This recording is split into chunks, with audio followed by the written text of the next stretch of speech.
আলোচনা করতেছিলাম এলেম এবং আমলের ফজিলত গুরুত্ব নিয়ে। না জানলে কোনটা ভুল কোনটা শুদ্ধ এটা বুঝতে পারবেন না। পারবেন? সারা বাংলাদেশের ওলামায়ে কিরাম তারাই প্রতিরোধ গড়ে তুলেছে একজন আলেম হয়ে আলেমের বিরুদ্ধে। ঠিক কিনা? ঠিক কিনা? একজন আলেম হয়ে আলেমের বিরুদ্ধে প্রতিরোধ করে কেউ? কিন্তু আল্লাহর নবী বলছেন আমার এই উম্মতেরা তা করবে কেন? বলে সবাই মেনে নিলে আমার এই উম্মতের আলেম সম্প্রদায় কখনো অন্যায় মেনে নেবে না। সত্য কথা ভাই। এই যে আপনাদের এখানে আমি এখানে খেদমত করছি, আপনারা কোনো অন্যায় কথা বললে আমরা মানব না, মেনে নেব না, না কখনোই না। আপনাদের খেদমত করতেছি কিন্তু মাথা বিক্রি করি নাই। সঠিক কিনা ভাই? জানবেন জানবেন এই উম্মতের একমাত্র আমানতদার খেয়ানত করে না তারা হলেন আলেম সম্প্রদায়। খেয়ানত যারা করে না তারা কারা? আলেম সম্প্রদায়। আমার ভাষা কঠিন হয়, বুঝতে অসুবিধা হয়? আপনারা মাঝে মাঝে সাড়া দেন না, যে সাড়া দিবেন। দেখেন আমি বলতেছি যেভাবে লাভ হচ্ছে আমার, আপনারা শুনতেছেন, আপনাদেরও ঠিক একই লাভ হইতেছে। মাঝখান থেকে একটু মাঝে মাঝে সাড়া দেওয়া এটা আপনাদের জন্য লাভজনক আরও বেশি। সাড়া দিবেন তো ইনশাআল্লাহ। তাবলীগ আল্লাহ এবং তার রাসূলের পদ্ধতি মেনে প্রচার করার নাম।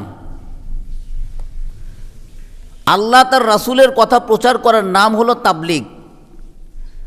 তাবলীগের বাংলা কথা হলো প্রচার করা। তাবলীগের বাংলা আবিধানিক অর্থ কি বলেন তো? প্রচার করা। কথাগুলো বুঝেন, কারণ আজকের আলোচনাটা কিছু কিছু মানুষের কাছে মনে হবে যে হুজুর গীবত করতেছে। আসলে গীবত নয়। আর দ্বীনুন নাসিহা, দ্বীনের মাঝে কেউ ভুল করলে সেই ভুল সংশোধন করে দেওয়ার নাম হলো নসিহা। আর আপনারা সাধারণ ব্যক্তি যদি কোনো ব্যক্তির ভুল ধরেন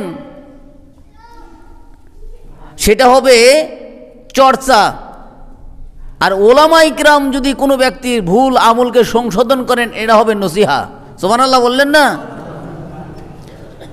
বলা যাবে আলেম সম্প্রদায়ের চোখে যেটা ভুল দেখা যায় সেইটাকে সংশোধন করে দেওয়ার বিধান আল্লাহ তাআলা তিনি দিয়েছেন, এটা গীবত নয়।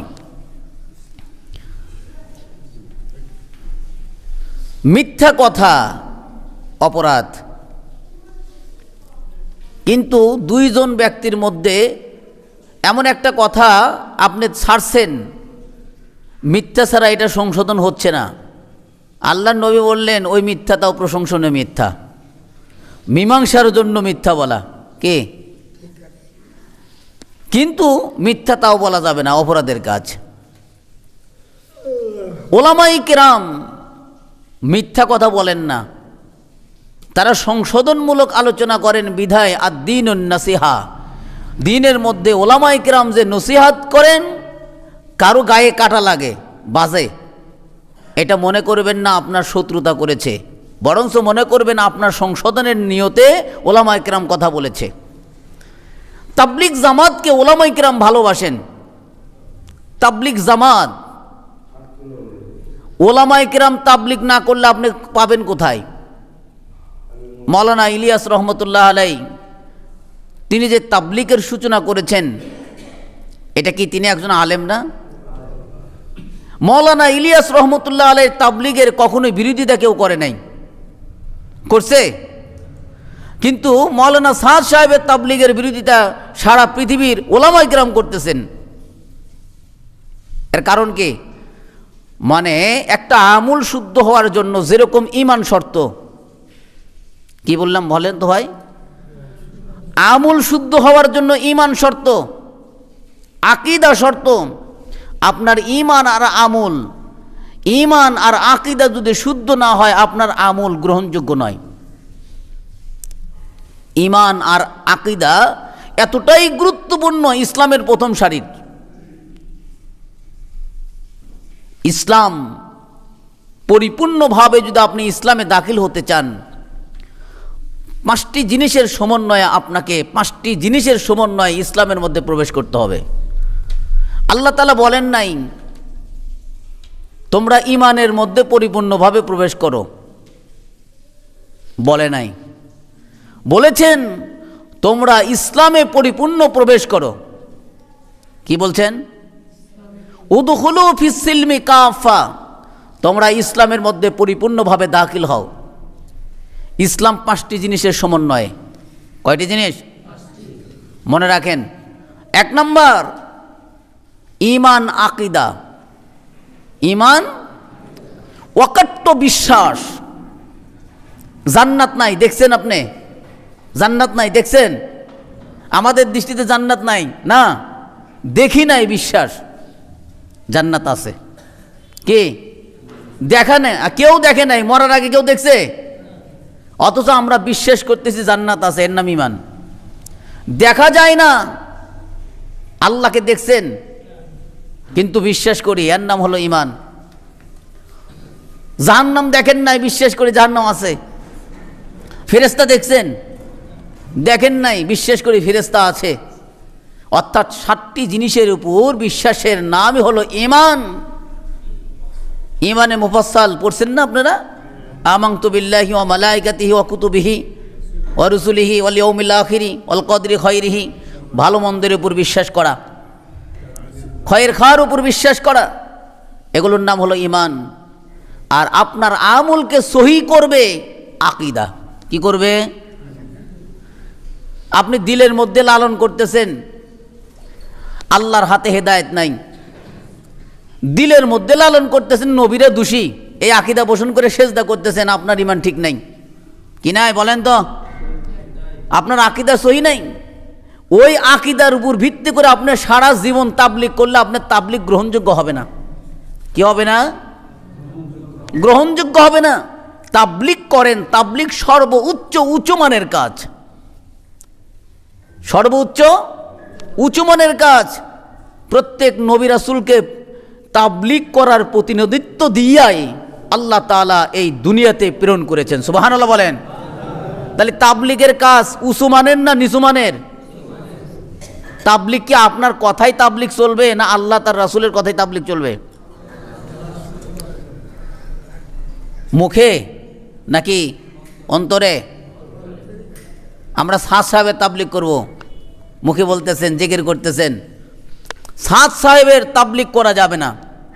তাবলীগ করতে হবে আল্লাহ যা আমাদের উপর বিধান নাজিল করেছেন, আমাদের উপর কিতাব দিয়েছেন, সেই কিতাবে তাবলীগ করতে হবে, এইটাই আল্লাহ বলেছেন। দলিল সাদ সাহেবের তাবলীগ করা যাবে না, এই দলিলকে খণ্ডন করতেছে আল্লাহ তাআলা। সূরা মায়েদা ৬৭ নম্বর আয়াত আল্লাহ তাআলা তিনি বলেন, নবীকে ঘোষণা করলেন, ইয়া আইয়ুহার রাসূল বাল্লিগ মা উনজিলা ইলাইকা মির রাব্বিক। সুবহানাল্লাহ বললেন না? হে নবী, হে নবী, আপনি তাবলীগ করেন, আপনি প্রচার করুন, মা উনজিলা ইলাইকা মির রাব্বিক, আপনার প্রতিপালকের পক্ষ থেকে আপনার উপর যা প্রত্যাদেশ করা হয়েছে, আপনার উপর যা অবতীর্ণ করা হয়েছে, ওইগুলো বিষয় আপনি মানুষের মাঝে প্রচার করে দেন। আপনি যদি তা না করেন তাহলে আপনি আপনার দায়িত্ব পালন করলেন না। সুতরাং তাবলীগ যদি করেন, আল্লাহ তার নবীর উপর যা বার্তা প্রেরণ করেছেন, অর্থাৎ ওহী প্রেরণ করেছেন, যেটা হলো কিতাব, সেই কিতাবের জ্ঞান, কিতাব আল্লাহ তাআলা নির্দেশ করেছেন আমার এই কোরআনের বাণী মানুষের কাছে পৌঁছে দাও, এটাই হলো তাবলীগ। খালি 6 উসুল, 6 উসুল কি তাবলীগ হয়? ইসলাম কি 6 উসুলের উপর নির্ভরযোগ্য? না, ইসলাম উদখুলু ফিস সিলমি কাফা, ইসলামের মধ্যে যদি আপনি তাবলীগ করেন পরিপূর্ণভাবে দাখিল হয়ে তাবলীগ করতে হবে। বুঝেন নাই? 6 কথার উপর তাবলীগ না ভাই, 6 কথা সাধারণ মানুষের জন্য। আর আলেম ওলামা তাবলিগ করেন কোরআনের উপর, তাহলে সহি তাবলিগ কোনটা বলেন তো? কোরআনের তাবলিগ সহি না ছয় কথার তাবলিগ সহি? বাকি কথা আপনি কি দিয়ে চালাবেন? এই জন্য নবী করিম সাল্লাল্লাহু আলাইহি সাল্লামকে আদেশ করলেন তাবলিগ করেন, আমি যা নাজিল করছি তাই। ছয় উসুল এটা সহি কথা না, তাবলিগের এই পদ্ধতি সঠিক নয়। ওলামায়ে কেরামগণ এই জন্য বলেন যে সাধারণদের জন্য ছয় উসুল শিখে শিখে শেখো, শিখে শিখে শিখাও, আর ওলামায়ে কেরামের জন্য সারা কোরআন হাদিস এর তাবলিগ। সুবহানাল্লাহ বলা যায়? তাবলিগ করতে হবে। আল্লাহ বলেছেন, আল্লাহর দলিল শুনলেন সূরা মায়েদা ৬৭ নম্বর আয়াত, আল্লাহর নবীর দলিল তোমরা তাবলিগ করো, পুছাও। বুখারী শরীফের হাদিস ৩৪৬১ নম্বর হাদিস। হযরতে আব্দুল্লাহ ইবনে উমর রাদিয়াল্লাহু তাআলা আনহু তিনি বলেন, নবী করিম সাল্লাল্লাহু আলাইহি ওয়াসাল্লাম তিনি বলিয়াছেন, বাল্লিগু আন্নি ওয়ালাউ আয়া, তোমরা আমার পক্ষ থেকে একটি বাণীও যদি পাও, সেই বাণীটা মানুষের মাঝে প্রচার করো। বাল্লিগু পৌঁছিয়ে দাও। বলেন না জানে কি তাবলিগ করা যাবে? কি বলছেন? বাল্লিগু আন্নি, এই আন্নি শব্দের ব্যাখ্যা আমি বলি। এখানে আন এরপরে ইয়ে মারুফ, এই জমিরটা ব্যবহার করে আল্লাহর নবী বললেন আমার পক্ষ থেকে যা পাও তাই তাবলিগ করো। সাদের কথা তাবলিগ করবেন না কার পক্ষ থেকে? নবীর পক্ষ থেকে যে কথাটা পান সেই কথার তাবলিগ করতে হবে, এটা আল্লাহর নবী বলেছেন। আপনি জানেন না আপনার জন্য তাবলিগ না, আপনি জানেন আপনার জন্য তাবলিগ। ভুল কথা প্রচার করার নাম তাবলিগ নয়।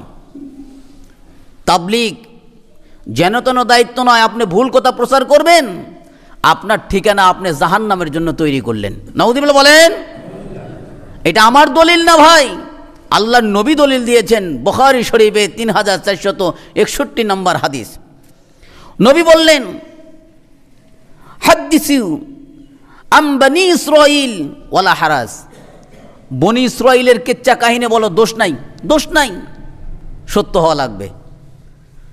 বনি ইসরাঈলের কিচ্ছা কাহিনী হাদিসে আছে ভাই, অনেক আছে, আছে না?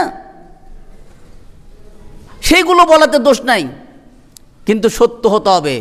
বানোয়াটি বনি ইসরাঈলের কাহিনী বলা যাবে না। কোনো ব্যক্তি যদি আমি বলি নাই,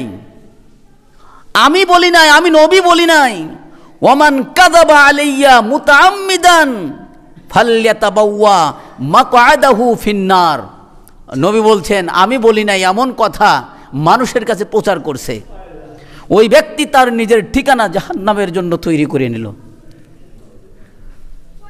কম ওজনের কথা? আপনি এমনি তাবলিগ করবেন, আপনাদের সামনে মৌলবী সতর্ক হয়ে কথা বলে, আমি সবচাইতে বেশি ভয় করি আল্লাহকে, আমি সবচাইতে বেশি ভয় করি রাসূলকে, আমি জাহান্নামের জন্য কেন তৈরি হব? এমন একটি কথা আপনাদের সামনে ছাড়লাম যেটা আল্লাহর নবী বলে নাই, অথচ আল্লাহর নবীর নামে চালায়া দিলাম। আল্লাহর নবী বললেন মাকআদাহু ফিন্নার, ওই ব্যক্তির ঠিকানা জাহান্নাম, জাহান্নাম। তাবলিগ করা জেনে তেন কাজ নয়। হযরত ওমর রাদিয়াল্লাহু তাআলা আনহু 6 মাস তাবলিগ করা বন্ধ করে দিয়েছিলেন। 6 মাস হাদিস বলা বন্ধ করে দিয়েছিলেন। যখন শুনছে মান কাযাবা আলাইয়া মুতাআম্মিদান ফালইয়াতাবাওয়া মাকআদাহু ফিন্নার, যে ব্যক্তি আমার নামে, আমি বলি নাই অথচ এরকম কথা আমার নামে মিথ্যাচার করলো, ওই ব্যক্তির ঠিকানা হলো জাহান্নাম। হযরত ওমর রাদিয়াল্লাহু তাআলা আনহু জাদ্রেল একজন সাহাবী ছিলেন। আল্লাহর নবী বলতেন আমার পরে কেউ যদি নবী হতো সেই ব্যক্তিটা হতো ওমর। সেই ওমর রাদিয়াল্লাহু তাআলা আনহু 6 মাস হাদিস বন্ধ করে দিয়েছিলেন। কেন? বলে আমি এমনভাবে বললাম, আল্লাহর রাসূল ওইভাবে বলে নাই, আমি বললাম, তাহলে তো আমার ঠিকানা জাহান্নাম, নবী বলেছে। এরপরে নবী করিম সাল্লাল্লাহু আলাইহি ওয়াসাল্লাম আরো একটু পরিষ্কার করে দিলেন, বাল্লিগু আন্নি ওয়ালাউ আয়া, একটা জানলে একটা বলো, দুইটা জানলে দুইটা বলো, বর্ধিত কিছু করো না, তোমার পক্ষ থেকে কিচ্ছু বলো না। তাবলীগ হবে আল্লাহর, তাবলীগ হবে রাসূলের। এছাড়া কোনো ব্যক্তির ব্যক্তি পূজক, ব্যক্তি উপাস্য করা যাবে না। কোনো ব্যক্তির কথায় তাবলীগ চলবে না। নবী করিম সাল্লাল্লাহু আলাইহি সাল্লাম বললেন, কোনো ব্যক্তি যদি আল্লাহর নবীর নামে চালায়া দেয় কথা, মিথ্যা কথা চালায়া দেয়, ওই ব্যক্তি জেনে রাখুক ওর ঠিকানা জাহান্নাম, যত বড়ই মৌলবি হন। আমি কি এমনি আপনাদের সামনে সতর্কতার সাথে কথা বলি? কেন? কথা বলার আগে ভাবতে হবে এই কথাটা কার। আপনাদেরকেও ভাবতে হবে মৌলবি সাহেব কার কথা বলেছে, এটাও ভাবতে হবে। এমনি শত্রুতা করা যাবে না ভাই। মৌলবি সাহেব আল্লাহ তার রাসূলের কথা বলছে, আপনাদের শত্রুতা করা যাবে না। মৌলবি সাহেব তার ব্যক্তিগত কথা বলেছেন, আপনারা শত্রুতা করেন, কোনো সমস্যা নেই। আমরা কোনো ব্যক্তির উপর ঈর্ষা করি না, হিংসা করি না। যদি সে সঠিক কথা না বলে সেটাকে আমরা সংশোধন করি। আমরা মৌলানা সাদ সাহেবের বিরোধিতা করি নাই। সাদ সাহেবের অবাঞ্ছিত বিভ্রান্তকর কথার আমরা বিরোধিতা করছি, যে কথা কোরআন ও হাদিসে নাই, আমরা সেই কথার কি বিরোধিতা করছি। মৌলানা সাদ সাহেব তিনি 25টারও বেশি ভুল বক্তব্য দিয়েছেন। সেই বক্তব্যের কারণেই ওলামায়ে কেরাম তার বিরোধিতা করছে, যে আপনি এগুলো আকীদা থেকে ফিরে আসেন, আপনার সাথে আমরা আছি। কোরআন হাদিসের কথাই রুজু হন, আপনার সাথে আমরা আছি। কিন্তু ওলামায় মৌলানা সাদ সাহেব সে এখন পর্যন্ত তওবা করে ফিরে আসে নাই। এই জন্য ওলামায়ে কেরাম তার সাথে কখনো ঐক্যমত হয় নাই, কারণ হবেও না। নবী করিম সাল্লাল্লাহু আলাইহি সাল্লাম বলেছেন, আমার উম্মতের সবাই যদি বিভ্রান্ত হয়, কিন্তু আমার ওলামায়ে সম্প্রদায় কখনো বিভ্রান্ত হবে না। ওলামায়ে সম্প্রদায় ভুলের উপর কখনো ঐক্যমত হবে না। কে কইছে? নবী বলেছেন ওলামা সম্প্রদায় ভুলের উপর ঐক্যমত হবে না। সবাই একমুখে যাইতে পারে, খেয়ানত করতে পারে, কিন্তু আলেম সম্প্রদায় কখনো খেয়ানত করবে না। দলিল ইবনে মাজার হাদিস 3950 নম্বর হাদিস। হযরত ইবনে ওমর রাদিয়াল্লাহু তাআলা আনহু তিনি বলেন, ইন্নাল্লাহা লা ইয়াজমাউ উম্মতি আলা দালালাতিন। আল্লাহর নবী বলেছেন, আমার এই উম্মতেরা পথভ্রষ্টতার উপর কখনোই ঐক্যমত হবে না। আমার এই উম্মতের একটি দল, তারা কারা? মুহাদ্দিসে কিরামগণ বলেছেন, আমার এই উম্মতের একটি দল, তারা হলেন ওলামায়ে কেরাম। সুবহানাল্লাহ বললেন না ভাই? ভুলের উপর কখনোই ঐক্যমত হবে না। কারা? দেখি হাত উঁচু করে বলেন তো, কারা ঐক্যমত হবে না?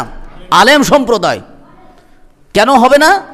বলে আল্লাহ তার রাসূলের জিম্মাদারি, দায়িত্ব ওলামায়ে কেরামের কাঁধের উপর।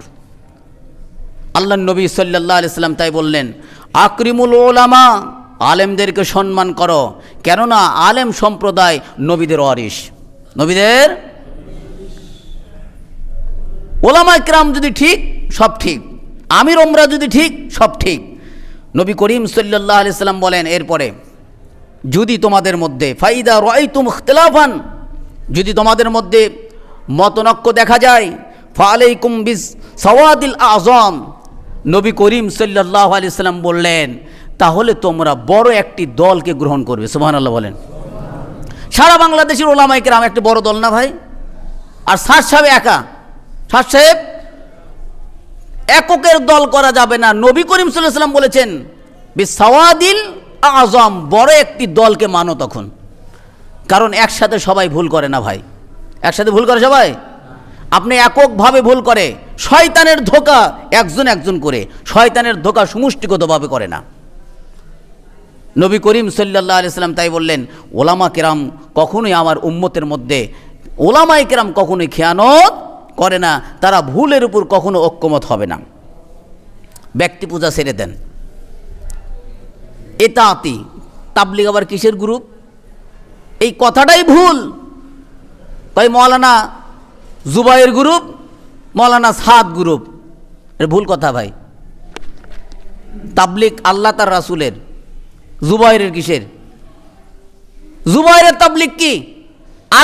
আলেম গ্রুপ, ওলামা ইতাআতি গ্রুপ, এনে কিসের কথা? তাবলীগ কার বলেন তো, দেখে বলেন তো। তাবলীগ আল্লাহ তার রাসূলের। তাবলীগ কার? আল্লাহ তার রাসূলের। ওলামায়ে কেরাম কখনো বলে নাই যে জুবায়ের গ্রুপ। ওলামায়ে কেরামগণ বলেছেন, সংখ্যায় যারা বেশি, যেদিকে ওলামায়ে কেরাম রায় দিয়েছেন, মজলিসে শুরা করেছেন, পরামর্শ করে একটি টিম গঠন করেছেন, তারা যেদিকে রায় দেয় সেই রায়টাই তোমরা মানো। আর এই কথাই আল্লাহর নবী বলেছেন। আলেমদের মধ্যে বিভাজন করেন কেন? সাত গ্রুপ, অমক গ্রুপ, এগুলো গ্রুপ করেন কেন? এগুলো বন্ধ করে দেন। আমরা ব্যক্তি পূজা করি না। ইসলাম কখনো ব্যক্তি পূজা করতে বলে নাই। ইসলাম ব্যক্তি পূজাকে নিষেধ করেছে। সুতরাং আমরা ব্যক্তি পূজা ছেড়ে দিয়ে আল্লাহ তার রাসূলের পদ্ধতি মেনে চলব। কেমনে? বলে যে ব্যক্তি আল্লাহ তার রাসূলের পদ্ধতি মানে, এই ব্যক্তি যদি আমির হয় তাকে মানব। কথা কি বুঝছেন? কথার গভীরতা বুঝছেন? আমরা ওই ব্যক্তিকে মানব। আমি যতক্ষণ পর্যন্ত আল্লাহ তার রাসূলের কথা বলি আমাকে মানতে হবে, এটা আপনার উপর ওয়াজিব। আমি যদি আল্লাহ তার রাসূলের কথা না বলি আমাকে আপনারা মানবেন না, মানা যাবেও না। কিন্তু স্যার সাহেব বলতেছে আমিরকে মানতে হবে, আর আল্লাহ কোরআনে বলতেছেন ইয়া আইয়ুহাল্লাযিনা আমানু আতিউল্লাহ ওয়া আতিউর রাসূল ওয়া উলিল আমরি মিনকুম। হ্যাঁ, ওয়া উলিল আমরি মিনকুম, তোমাদের নির্বাচিত আমিরকে মান্য করো। এই কথা বলেছেন কখন? বলে যে আমির আল্লাহ তার রাসূলের আনুগত্য করেছে। যে আমির আল্লাহ তার রাসূলের আনুগত্য করে ওই আমিরকে তোমরা মান্য করো। এই কথা আল্লাহ তাআলা কোরআনে বলেছেন সূরা নিসা 69 নম্বর আয়াত, 59 নম্বর আয়াত।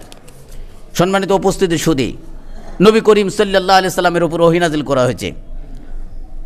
মানুষের চলাচলে দ্বন্দ্ব আসতে পারে না ভাই? নবী করিম সাল্লাল্লাহু আলাইহি সাল্লামের উপর ওহী নাজিল করা হইল ফাইন তানাজাতুম ফি শাইইন ফারুদ্দুহু ইলাল্লাহি ওয়ার রাসূল। যদি তোমাদের মধ্যে একে অপরের দ্বন্দ্ব হয়, ফিতনা বাজে নাই, ফিতনা বাজে, তাহলে যে কোনো বিষয় ফিতনা হোক, নবী করিম সাল্লাল্লাহু আলাইহি সাল্লামের উপর ওহী নাজিল করা হইল ফারুদ্দুহু ইলাল্লাহি ওয়ার রাসূল, সেই বিষয়টা সমাধানের জন্য আল্লাহ তার রাসূলের দিকে গড়ায়া দাও। কত সুন্দর সুন্দর ফয়সালা আল্লাহ আগে দিয়ে ফয়সালা দিয়েছেন। নিজেদের মধ্যে দ্বন্দ্ব হলে রুজু করে দিতে হবে কার উপর? আল্লাহ তার রাসূলের উপর। ওই ব্যক্তি আল্লাহ তার রাসূলের উপর রুজু করতে পারবে ইন কুনতুম তুমিনুনা বিল্লাহি ওয়াল ইয়াউমিল আখির, যদি তোমরা আল্লাহর প্রতি আখিরাতের প্রতি বিশ্বাসী হও।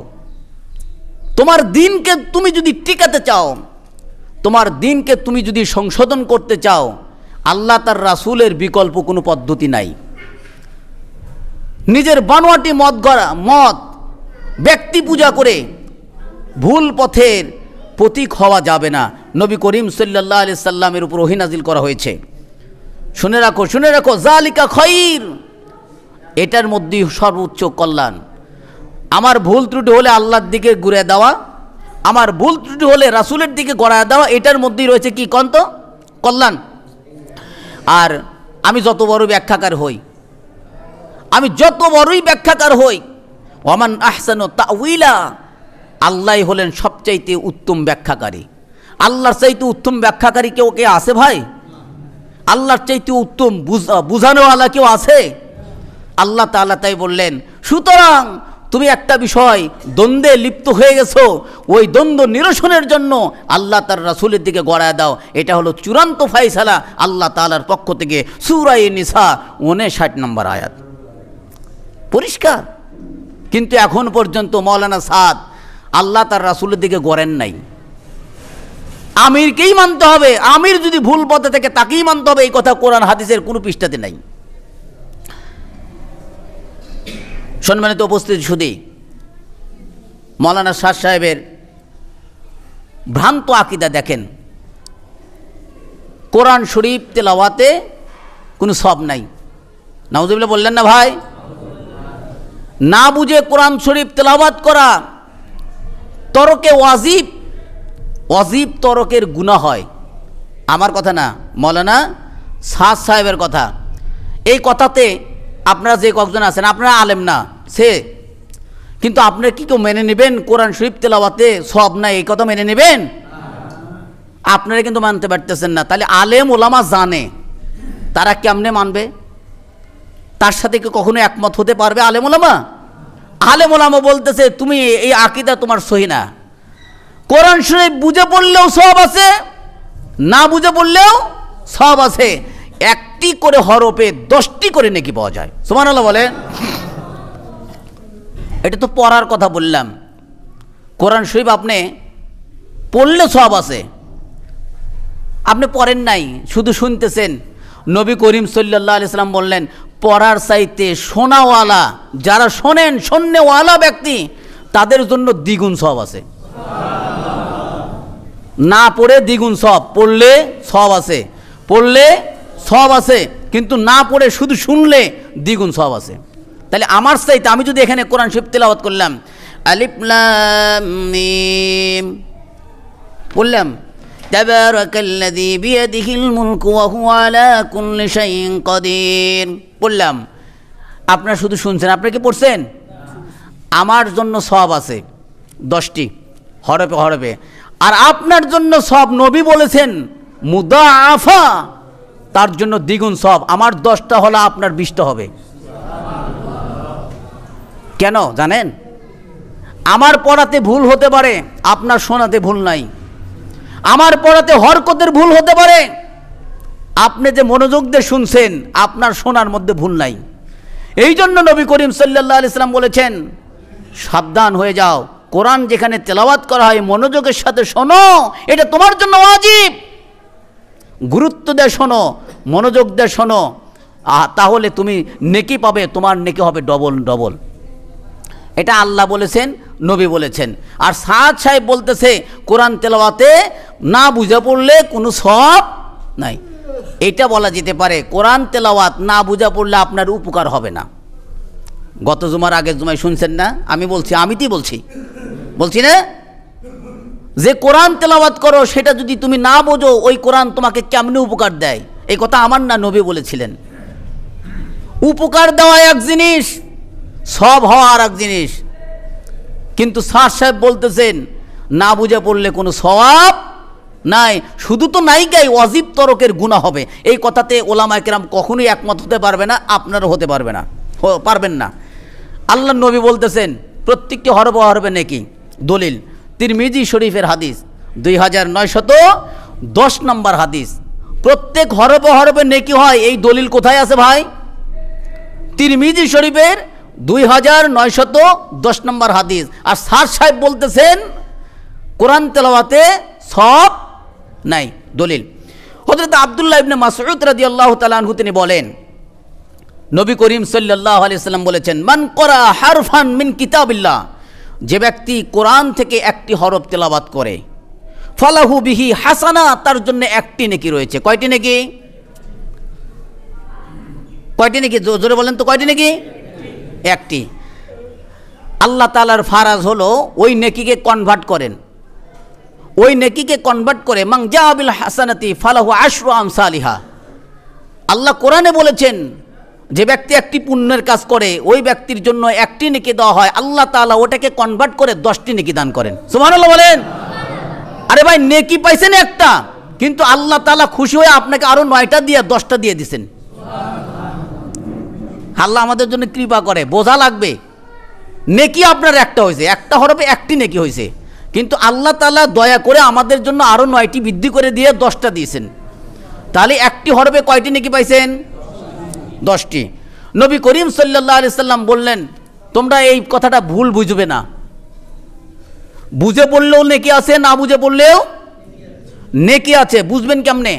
নবী করিম সাল্লাল্লাহু আলাইহি সাল্লাম এই কথার ব্যাখ্যা দিচ্ছেন, লা আকুলু, আমি বলছি না, আলিফ লাম মিম হারফুন, আলিফ লাম মিম 3টা হরফ মিলে একটি হরফ, আমি এটা বলছি না।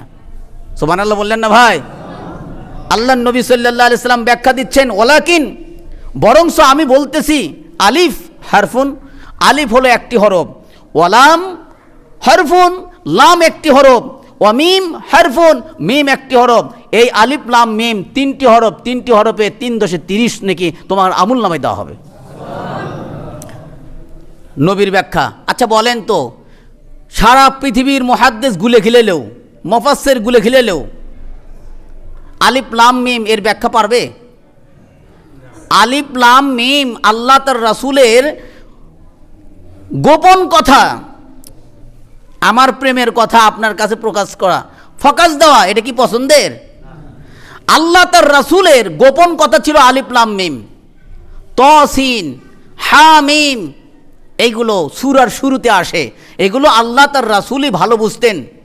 আল্লাহ বুঝতেন আর রাসূল বুঝতেন সাংকেতিক কোড, সাংকেতিক কোড। এই কোডটা আল্লাহ তার রাসূলের মধ্যে সীমাবদ্ধ। অন্য কোনো মুফাসসির, অন্য কোনো মুহাদ্দিস এই আয়াতের ব্যাখ্যা জানেন না। কিন্তু আমাদের এই দুনিয়ার ভণ্ড কিছু তরিকপন্থী পীর আলিফ লাম মিমের ব্যাখ্যা জানে। নাউযুবিল্লাহ বলেন। তাফসীর গ্রন্থের কোনো মুফাসসির আলিফ লাম মিমের ব্যাখ্যা জানে না, অথচ আমাদের এই দুনিয়ার ভণ্ড তরিকপন্থী তারা আলিফ লাম মিম ব্যাখ্যা জানে। অথচ নবী করিম সাল্লাল্লাহু আলাইহি ওয়াসাল্লাম বললেন না, এর কোনো ব্যাখ্যা হয় না, এটা কেউ বোঝে নাই, তারপরে আল্লাহ তাআলা তোমার জন্য 10টি করে 30টি নেকি দেওয়া হয়েছে। অতএব বোঝা গেল কোরআন বুঝলেও নেকি আছে, না বুঝলেও। জালিকাল কিতাবু লা রাইবা ফি, এই আয়াতের ব্যাখ্যা আমরা বুঝি। এই কোরআন, এই কিতাবে, এই কোরআনে কোনো সন্দেহ নাই, এটা বুঝে আইছে। কিন্তু আলিফ লাম মিম এর ব্যাখ্যা আমরা জানি না, তারপরে আল্লাহ নেকি দিয়েছেন। তার মানে কোরআন বুঝেও পড়লে নেকি আছে, না বুঝে পড়লেও। আমি যদি আপনাদের জিজ্ঞেস করি কোরআন আপনারা কয়জন বুঝছেন? বোঝেন, অর্থ করতে পারবেন, কিন্তু নেকি তো হবে না, না বুঝা পড়লে তো নেকি হবে না। এটা কার কথা? সাদের কথা। এই জন্য ওলামায়ে কেরাম সাদের সাথে একমত হতে পারে। তাহলে আমরা একসাথে ঐক্যবদ্ধ হয়ে একটা কথা বলতে পারি, কোরআন বুঝে পড়লেও নেকি আছে, না বুঝে পড়লেও। এই কথার মধ্যে আমাদের একই চলে আসলো তো। আল্লাহর রাসূলের দলিল দিলাম, কোরআনের আয়াতের দলিল দিলাম, তাহলে এই সাদ কোরআন ও হাদিসের বিরোধিতা করছে না পক্ষে গেছে? তাহলে সাদের ব্যক্তি কথায় আমরা তাবলীগ করতে পারি? মাশাআল্লাহ, বুঝতে পেরেছেন। যারা কোরআন বহন করে, এই কোরআন এমন একটা জিনিস, আমি আর কিচ্ছু বলতে পারতেছি না। কোরআন এমন একটি জিনিস, কোরআনের সাথে যারাই সম্পর্ক যুক্ত হয়েছে তাদেরও নেকি আছে, সওয়াব আছে। দেখেন, কোরআন নাজিল করছে লৌহে মাহফুজে। লৌহে মাহফুজ সমস্ত স্থানের চাইতে মাহফুজ, সংরক্ষিত একটি জায়গা, সেটা সম্মানিত জায়গা। কোরআন যিনি বহন করছেন জিবরাইল আমিন, সমস্ত ফেরেশতার চাইতে জিবরাইল আমিনের মর্যাদা আল্লাহ বেশি দিয়েছেন। সুবহানাল্লাহ, জানেনই না নাকি? কোরআন যার উপর নাজিল করা হয়েছে, সমস্ত নবীর উপর মুহাম্মদ সাল্লাল্লাহু আলাইহি সাল্লামকে সম্মানিত করা হয়েছে এই কোরআন নাজিলের কারণে। কোরআন যাদের জন্য নাজিল হয়েছে, উম্মতে মুহাম্মাদি, সমস্ত উম্মতের চাইতে উম্মতে মুহাম্মাদির সম্মান বৃদ্ধি করা হয়েছে কোরআন দেওয়ার কারণে। কোরআন যে পড়েছে তার মর্যাদা আল্লাহ নবী সাল্লাল্লাহু আলাইহি সাল্লাম বৃদ্ধি করেছেন। আল্লাহ নবী বলেন, কোরআন যে বহন করে সে হলো ইসলামের ঝান্ডা পতাকা নিয়ে বহন করে, আর ইসলামের ঝান্ডা পতাকা যারা বহন করে তাদেরকে তোমরা সম্মান করো, তাদেরকে অসম্মান করো না, তাদের বেইজ্জতি করো না। তাদেরকে সম্মান করার অর্থ হলো স্বয়ং আল্লাহ তাআলাকে সম্মান করা। তাদেরকে অসম্মান করার অর্থ হলো স্বয়ং আল্লাহ তাআলাকে অপমান করা। কথা কি বুঝছেন? তাহলে কোরআনের সাথে যারাই সম্পর্ক যুক্ত করে আছেন তাদের সওয়াব আছে, নাই? আছে। মাশাআল্লাহ, কোরআনের বিশেষ মুজিজা আছে ভাই, কোরআনের বিশেষ মুজিজা আছে। আপনি পড়েন নাই, খালি শুনছেন, তাও মুজিজা, মানে তাও সওয়াব। আল্লাহ তাআলা আপনার আমলনামায় সওয়াব দিবেন। দলিল মুসনাদ আহমদ 8494 নম্বর হাদিস, ইবনে কাসির, তাফসিরে ইবনে কাসির। হযরত আবু হুরায়রা রাদিয়াল্লাহু তাআলা আনহু তিনি বলেন, মান ইসতামা ইলা আয়াতিন মিন কিতাবিল্লাহ, যে ব্যক্তি আল্লাহর কিতাবের আয়াতে একটি আয়াত, আল্লাহর কোরআনের আয়াত থেকে একটি আয়াত শুনলো, শ্রবণ করলো, নবী করিম সাল্লাল্লাহু আলাইহি সাল্লাম বললেন, কুতিবা লাহু হাসানাতুন মুদাআফাতুন। নবী করিম সাল্লাল্লাহু আলাইহি সাল্লাম বলেন, ওই ব্যক্তির জন্য আল্লাহ তাআলা দ্বিগুণ দ্বিগুণ সওয়াব দান করবেন। লাভ আছে। আবার তিলাওয়াতকারীদের লাভ দেখেন, ওমান তালাহা কানাত লাহু নূরান ইয়াউমাল কিয়ামা।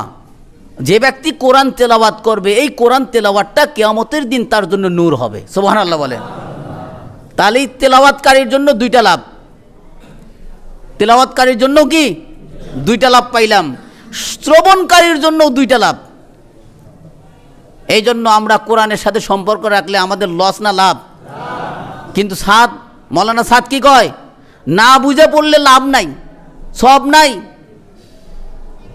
বুঝে পড়তে হবে, বুঝে পড়লেই সব, আর না বুঝে পড়লে সব নাই। অথচ আল্লাহর নবী বললেন বুঝে পড়লেও সব, না বুঝে পড়লেও সব। কোরআনকে মহাব্বত করলে সব, কোরআনের সাথে লেগে থাকলেও সব। জুতা জুতা চামড়ার জুতা আমরা পায়ে দিই, ওই কোরআনের সাথে চামড়া লাগার কারণে আমরা চুমা দিই। এটা কোরআনের মর্যাদা ভাই। কোরআনের ইজ্জত দিতে হবে, আলেম ওলামার ইজ্জত দিতে হবে। আলেম ওলামা যে পথে থাকেন সেই পথে আপনাদেরকে থাকতে হবে, ভ্রান্ত পথে আপনাদেরকে থাকা যাবে না ভাই। সময় হয়ে গেছে। মৌলানা সাদ 25টা ভুল আকিদা কইছেন। ওলামা কিরাম, এই যে আলেম ওলামা, মসজিদের ইমাম সাহেব, মুয়াজ্জিন সাহেব, মাদ্রাসার শিক্ষক সাহেব, ইমামতি করে টাকা নেওয়া তাদের জন্য হারাম। ফতোয়া দিছে কে? মৌলানা সাদ সাহেব। শুধু হারাম বলেন নাই, বলেছে যে মৌলবি ইমামতি করে টাকা নেবে ওই মৌলবি আগে, যে মৌলবি ধর্মীয় শিক্ষা দান করে টাকা নেবে ওই মৌলবি বেশ্যার চাইতে পরে জান্নাতে যাবে, বেশ্যা হওয়ার আগে জান্নাতে যাবে। আমি এই কথাগুলোর দলিল কোরআন হাদিসের দৃষ্টিতে রাখছি, ইনশাআল্লাহ আগামী জুমায় করব। আগামী জুমায় করব। মাওলানা সাদ সাহেবের ভ্রান্ত আকীদা পরিষ্কার করতে হবে, তবে আপনারা তাবলিগ করে মজা পাবেন। আমি কিন্তু প্রথম বলছি তাবলিগ মাওলানা সাদের না, তাবলিগ হলো আল্লাহ তার রাসূলের। আল্লাহ তার রাসূলের পদ্ধতি মেনে যে তাবলিগ করবে সেই তাবলিগকে আমরা সহযোগিতা করব, ওই তাবলিগকে আমরা সাপোর্ট দেব। তাবলিগ সবচাইতে উঁচু মানের কাজ। আমি কিন্তু তাবলিগের বিরোধিতা করি নাই। তাবলিগের মধ্যে যারা ভুল আকীদা